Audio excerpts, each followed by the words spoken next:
Les travailleurs agricoles sont souvent exposés à de nombreuses substances chimiques pour contrôler la croissance des plantes et des parasites. Certaines substances sont dangereuses. Des mesures de prévention efficaces et strictement respectées doivent être prises pour protéger la santé des travailleurs et l'environnement.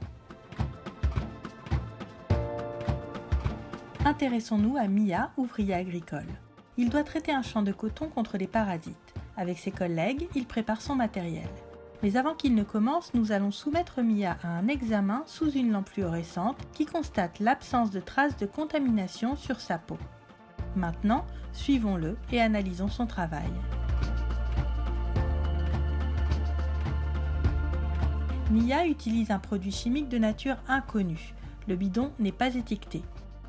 Or, tous les produits chimiques doivent être étiquetés et indiquer les dangers et risques auxquels il expose les travailleurs, indiquant également les mesures de prévention et les modes opératoires, et porter ces informations. Mia remplit le réservoir du pulvérisateur sans méthode et disperse le pesticide risquant de se contaminer. Il devrait utiliser un bec verseur ou un entonnoir et remplir son pulvérisateur dans un bac de rétention.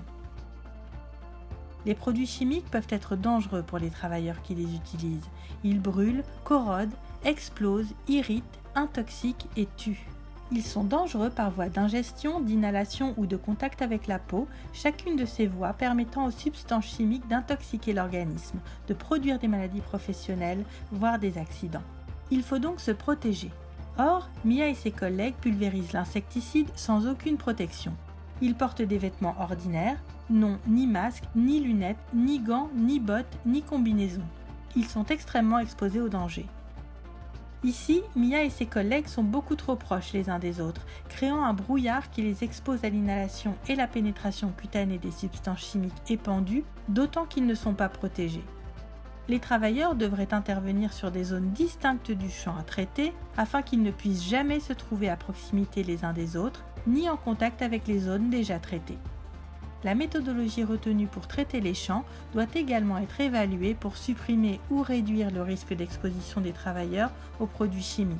La suppression de traitements ou leur réduction est une réponse à la gestion du risque.